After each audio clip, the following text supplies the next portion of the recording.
Welcome back to the Twilight Zone. I mean the Legion. What's going on? I say that because what world am I living in where the new Jason Bourne just doesn't look good? Like, of my top 5 favorite movies of all time, the trilogy is in that. Fuck that 4th one. That one doesn't count.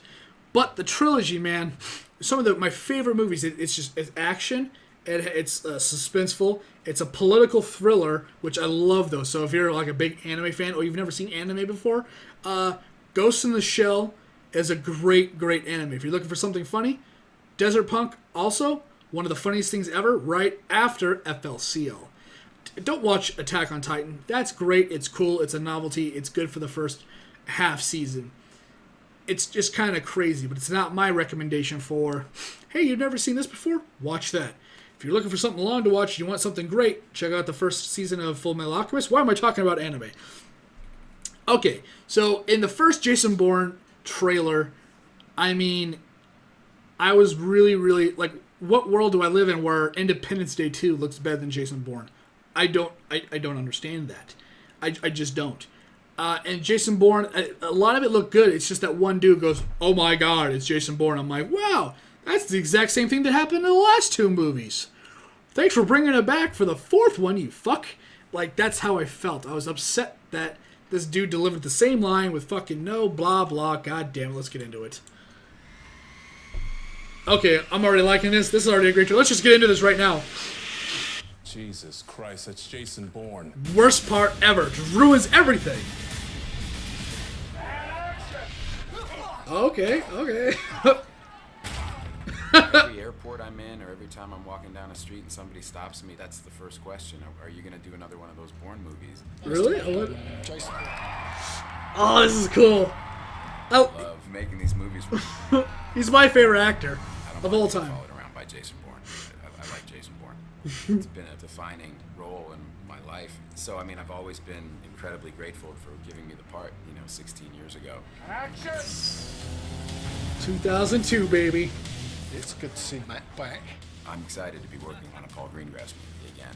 He's a great person to work for. I just trust him completely. It's like a family, isn't it, a Bourne movie? It's a bit like a rock band coming back together for a good old tour. This movie finds him in a really dark place, and he's basically pounding other that's human new. beings into oblivion just to try to cope with the thoughts in his head. Jesus. The world's changing and moving really quickly. The world is at war. We need the perfect weapon. Why would he come back now? There's a reason for the CIA to want to bring him back. He's called the $100 million weapon. I know who I am. In a fallen world, Bourne has to commit.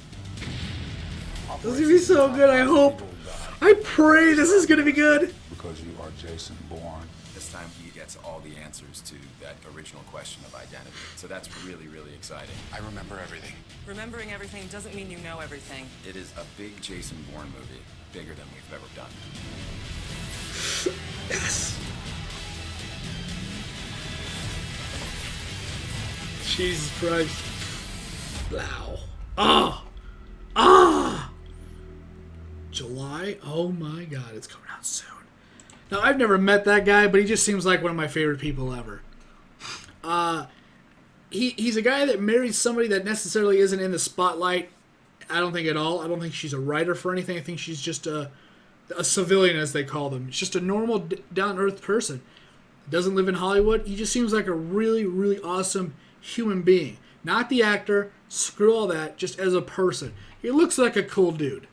He just looks like a normal, happy guy.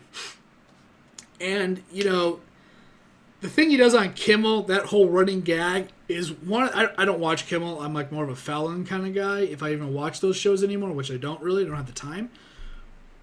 But that running gag is probably one of my favorite things from any late night show ever. It's just so funny. And it's just so good. And it never gets old. I never go, cringy, they did it again. No, I've never had that.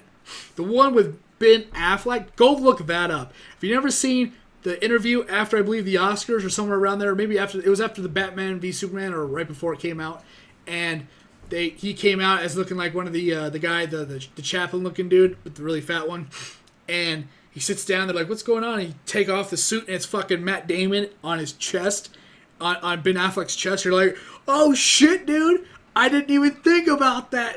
Go look that up. It's awesome. It's really funny. And I don't know, maybe that's why I like these movies so much. I think I liked the movies before I even really liked Matt Damon or knew who he was. I wasn't big into the actors. I just liked movies. I could give a fuck who was in them. Just if the movie was good, that's all I needed. And I think early 2008, maybe 2000, maybe earlier than that, would have been the first time I ever saw a Jason Bourne movie. So that's nearly 6 years after the first one came out, I believe, in 2002. And I just fell in love with the movies, man. They're great. They're really funny. And like I said, political thrillers and all the action. I think it's so good because it's not just action on action on action with no substance. We get a lot of those movies. And hell, even Fast and the Furious has more depth and plot to the first one. It was great. It was just a casual story of people. The next one or two, excluding Tokyo Drift, okay, not my thing. They're good, but not. I'm a huge Fast and Furious fan.